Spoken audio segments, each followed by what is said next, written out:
I bet your TV looks terrible, especially if you haven't gone into the settings at all since you took it out of the box and hung it on the wall, and you see an image like this. Instead of what the director actually intended when creating this film with the proper depiction of movement, sharpness, and colors. Just a few settings on your television can help fix this situation, which I will discuss today. So watch until the end, because there I will also provide a whole set of patterns and demo videos for checking image quality. Let's go. The first thing you need to do is set the sharpness control to the appropriate position, to the desired neutral position, where this setting does not create excessive artifacts in the picture. When your sharpness is set too high, unnatural halos begin to appear around all objects. We have a special test image for this purpose, which will immediately show how correctly this parameter is set up on your device. Another setting that is actually no longer needed is noise reduction. It may be referred to in English as noise reduction, and in Russian it is usually called something like shumopodavlenie, shumodav, or something similar. This functionality was created quite a long time ago, when we still had standard definition television with an antenna for receiving analog TV, and it could certainly have been useful back then. But now, when we mainly watch streaming or purchased movies, it is mostly all transmitted digitally, and there is simply no noise in that. If this setting is enabled, it can inadvertently ruin the picture for you. These algorithms are not good at accurately identifying noise, especially when there is none, and they simply erase, blur, or make the image sterile when it was originally correct and came to you via streaming, for example, as it was intended. In other words, it will be changed again here, and in reality, nothing good comes of it. Therefore, just take any noise reduction and turn it off. Another setting that is often incorrectly set out of the box is the so-called overscan. This is when your image is slightly zoomed in and the edges of the actual image being transmitted in the signal extend beyond your television. This setting is very commonly found in every television. It's worth experimenting a bit, setting it to a certain position, and you'll immediately see whether your picture is being cut off or not. And there is a special test pattern for this. It looks like this. The next setting that I always turn off on all the televisions I get to use is any kind of motion smoothing or motion enhance or whatever it may be called on different TVs. You always need to find this setting and turn it off. If it is not disabled, you can easily notice it when any movie turns into a soap opera, meaning the movements are very smooth and measured, with some ghosting and artifacts appearing after a sudden movement of an object like a hand. It's all impossible to watch. Any film shot at 24 frames per second turns into a real soap opera or some kind of video file that was recorded on a camcorder. This is the murder of real cinema, because most films are still shot at 24 frames per second. In the 21st century, 24 frames per second is still the standard. Although the latest Avatar was released at 48 frames per second, it could still be watched in theaters. But at home, it is only available in 24 frames per second. And this is how the director intended for you to watch this film.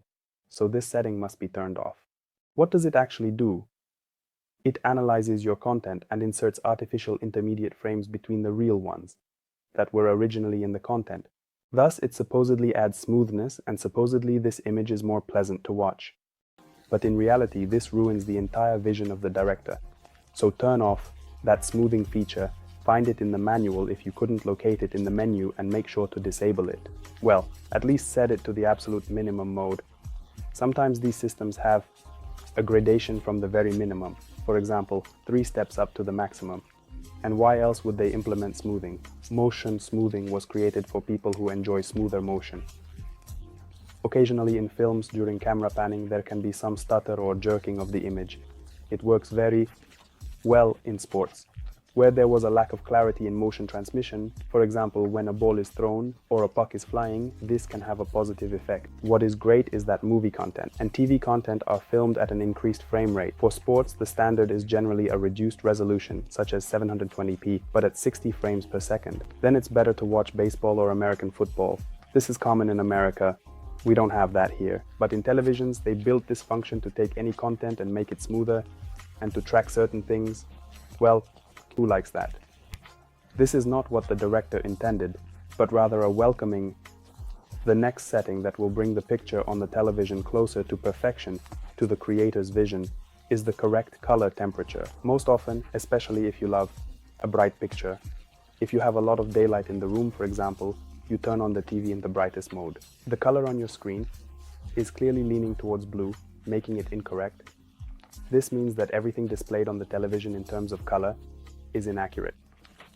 Therefore, set the adjustment to D65 mode or 6500 Kelvin, or sometimes it is referred to as warm on some televisions, or warm if there are no numerical designations. This is the most accurate white balance based on a white sheet of paper on a bright sunny day outdoors. This is how we perceive the color white. This is taken as the standard. If you deviate in one direction or another, white simply stops being white. Either there is too much red or too much blue. As a result, all the other colors are also incorrect. In this regard, I would recommend that you avoid that very bright mode on your television. It is usually called bright, dynamic, extra bright in English or something else because it will have the most incorrect color. Yes, that will provide the highest brightness. Sometimes you can turn it on if you really can't see what is happening on the screen and the sun is shining directly on the television, but then switch back to the mode in which you have already set the correct value for watching movies. The same applies to other modes, which are referred to as something like vivid picture, bright sports, or dynamic games. They are all incorrect in their own way. The most accurate modes are usually the cinema setting. In the latest models of televisions over the last 2 to 3 years, a mode has appeared called the director's mode or filmmaker's mode in English. In this mode, all settings will be as accurate as possible. By the way, this is a useful tip. In short, if you want to immediately achieve the most realistic image intended by the filmmaker, switch to filmmaker's mode. However, there are nuances to consider. You need to check what further settings are available for the SDR and HDR modes. If you don't know what HDR is, I recommend you check out our video about it later. HDR is a new image standard that provides deeper blacks, more shades in the shadows, and significantly greater brightness in bright moments of the image. This means you see a picture that is as close to life as possible. However, these modes do not correspond to the modes we have had for the last 30 years in standard television. Brightness was limited back then, but now it has skyrocketed. Televisions have become much brighter. And the modes between standard television and HDR television or HDR content also differ significantly in their settings.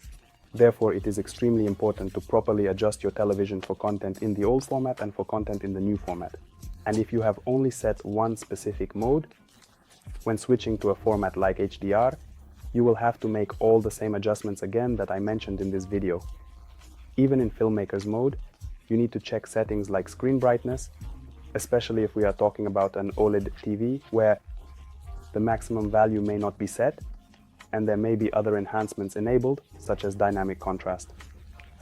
There are many other settings that can potentially distort the image from what the creator intended, but they might visually make the picture a bit brighter on average. Sometimes this is applicable and normal, but it does not mean that you are seeing exactly what the director created. Only a professional calibration system, like the one we have with Blackroom, allows for a maximum assessment of the adequacy of the picture, how accurately it displays both SDR and HDR modes, and how correctly the color balance is maintained. This is often hard to discern by eye, especially with the new HDR standards. By undoubtedly adjusting all the settings I described, you will improve your image, but you can only get close to how cinema is envisioned by its creator and director in a real movie theater or cinema hall, like the one I am currently in. It is such cinema halls with real projection images and amazing spatial three-dimensional sound in Dolby Atmos format that my company Blackroom builds. Right now, click the link in the description, check out our work, and build your dream cinema room to find yourself in your personal movie universe. And also, friends, you can literally make 2 more essential cool adjustments in just 2 minutes that will elevate your television's image quality to the next level. Let's take brightness as an example. This is the parameter that adjusts the gradation of dark shades in your image.